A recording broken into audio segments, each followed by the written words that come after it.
soo dhawaada بسم الله الرحمن الرحيم السلام عليكم ورحمة الله وبركاته إقرأ الله هذا عدك إيجا حرن سو دوادا أكا عذر دارنا يا عدك إيجا حرن marka insha Allah soo dhawaada meel walba waa joogtaan alxamdulillah waxaan marka hore u mahadcelinayaa dadka ii soo duceeyay waxaan leeyahay waa mahadsantihiin meel walba waa joogtaan alxamdulillah ala kulli xaal waxay qayb ka tahay halkudhigyada inta badan aniga astaan ah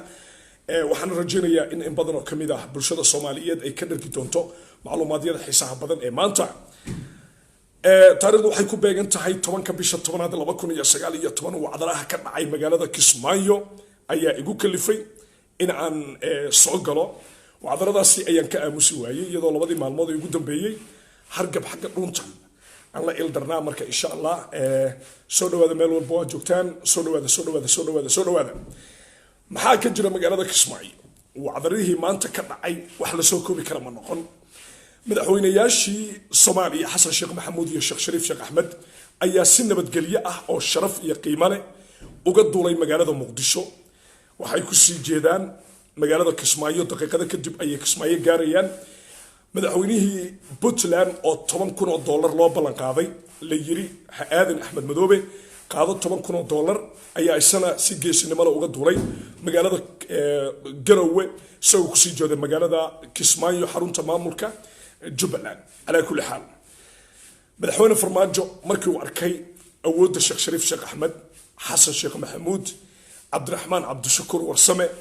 markuu arkay in garoonka Muqdisho qasab lagu furay oo waliba sanduulo dawladda looga dhameeyay oo lagu qasbay dawladdu iyadoo indhaheeda ay shanta yihiin in la fasaxo wafdiga markuu arkay Farmaajo inuu soo waxba ka qaban karin awoodaha isbiirsaday xisbiyada wadajir UDP iyo himilo qaran markuu arkay dadkii midoobay iyo beentii iyo propagandadii dawladdiisu ay muddo dheer jiidaysay markay socon weyday markuu arkay in laaluushkii laga diiday Puntland oo qabaa'iladii Puntland deganaa ay yiraahdeen laaluushkaaga waxa nooga sharaf badan midnimada Soomaaliya markii la garowsaday Shariif Xasan Sheekh Aadan iyo Cabdikariin Xuseen Guuleed inay nabadgelyo ku tageen halka waxa dhacday laba arrin oo yaab leh waan ka cudur daaranayaa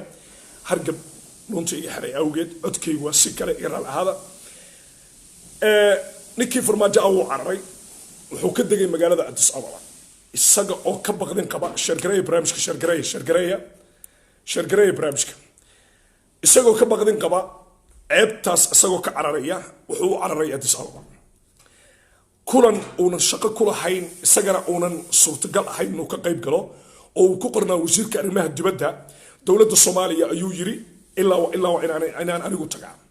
inaan anigu tagaa Addis Ababa markuu tagay kadib wuxuu ku dul ooyay ra'iisul wasaarihii Itoobiya isagoo ka codsanaya in sharaftiisa la badbaadiyo ciidanka dawladuna ay degdeg u galaan magaalada Kismaayo lagu qasbo in magaalada Kismaayo ay tagaan ciidanka Itoobiya dantu ay kalifto in markaa la weeraro magaalada Kismaayo ra'iisul wasaaraha Itoobiya waa ka gacan saaray codsigii madaxweyne Farmaajo wuxuuna madaxweynuhu dul dhigay sharaftii Soomaalinimo jagadii mas'uulnimo gacanta ra'iisul wasaaraha Itoobiya ra'iisul wasaaraha Itoobiya waa diiday magaalada Kismaayo waxa ka dhacaya damaashaad ay u dhaanto dhimasho kooxda nabad iyo nolol maxaa yeelay diyaaradii la lahaa kama duuli karto Kismaayo hawada laga waardiyeenaya waxay ka degtay Garowe diyaaradii la lahaa dad damba ma qaadi karto waxay soo qaaday Saciid Cabdullaahi Dani waxaan aad uga xumahay inaysan jirin macluumaadyo muuqda oo looga hortagi karo anigu waxaan u malaynayaa kulanka Kismaayo markuu dhamaado hadday sharaf leeyihiin kooxda nabad iyo nolol way ka dhamaanayaan Soomaaliya hadday sharaf leeyihiin hadday jiraan darajo iyo ixtiraam gaara way ka dhamaanayaan maxaa yeelay awoodda muuqata ee maanta ay arkeen waa calaamad weligood u dhinayd Xasan Sheekh si xaragale uga duulay Sheekh Shariif Abdurrahman Abdushakur si xaragale magaalada Muqdisho marka maxaa la sugayaa Axmed Madoobe wuxuu noqday Axmed Madeeye aadan uga xumahay macluumaadyo dhowr ayaan hayaa wallahi farxadda Kismaayo oo soo galay codkayga iga xiran wallahi beenidii sheegmay wallahi guuldarrada nabad ee nolol ku dhacdeen oo soo galay wallahi anigoon hadli karin guuldarrada maanta ku dhacday kooxda nabad iyo nolol awgeed aan soo galay wallahi waxaan u soo galay sharaf dhici ku dhacay dowladda been iyo propaganda dowladdii ka samaysnayd igara lahaada codka iga xiran dowladdii ka samaysnayd been iyo propaganda dhabar jabkii ku dhacay ayaan u soo galay wallahi anaa xanuunsan waxaan leeyahay Soomaaliya ha noolaato ilaahay wuu naga qabanayaa ummadda Soomaaliyeedna way ka midoobaysaa wayna ka horumaraysaa koox ka samaysan been iyo propaganda koox ka samaysan dib u dhac dalkana waa laga badbaadinayaa wallahi been idin sheeg maayo wallahi maanta way dhammaatay murugadii iyo rafaadkii Soomaaliya ay ku jirtay midnimada Soomaaliya way soo dhowdahay hawada Soomaaliya ma aha dukaan qof leeyahay hawada Soomaaliya ma aha beel waxay maamuli karto hawada Soomaaliya qabiil laguma difaaci karo hawada Soomaaliya wiil Facebook ka hadla hawada Soomaaliya kuma difaaci karo maanta waxaa midaysan waa shanta Soomaaliya waxa Kismaayo jooga waa shanta Soomaaliya aad baan uga xumahay in maanta kooxdii faan iyo propaganda ay ceeboobaan wallahi madaxtooyada laga maqlay farmaajo orod addis ababa orod ku tagay qayre dhibaataa haysata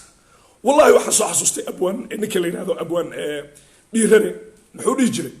farmaajo waa fariistay farmaajo wuu fariistay soo ma dhihi jiray wallahi way ceeboobeen wallahi diyaaradaha maraykanka waarjiyeynaya diyaaradaha maraykanka ka hortagaya wallahi Soomaaliya maanta awood farmaajo iyo qayre ay leeyihiin ay ku difaaci karaan malaha nabar iyo naxdin waa u dhamaatay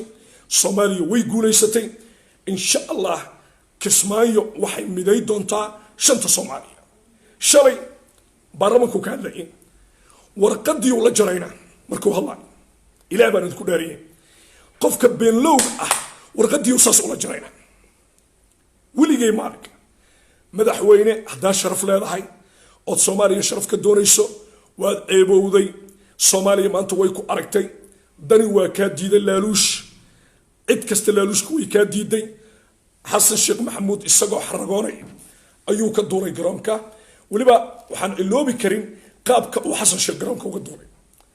ragga kuleetigooda la qabto ma aha raggaan oo kale xasan sheekh maxamuud sidan ayuu uga duulay garoonka dadka kalarkooda la qabto ma aha bal ilaahay ku dhaariyay fiiri wax dhacay halka ay fadhiyo bal fiiri والله أنا حرصن والله waxaan u soo galay wax kala ma guul darrada ku dhacday kooxda nabadina aad uma santiin isoo ducay insha Allah barnaamij badan ka sameyn doona inta ka horeysa waa Cabdullaahi Balwaan oo ku dhaafay sidaas iyo nabadgelyo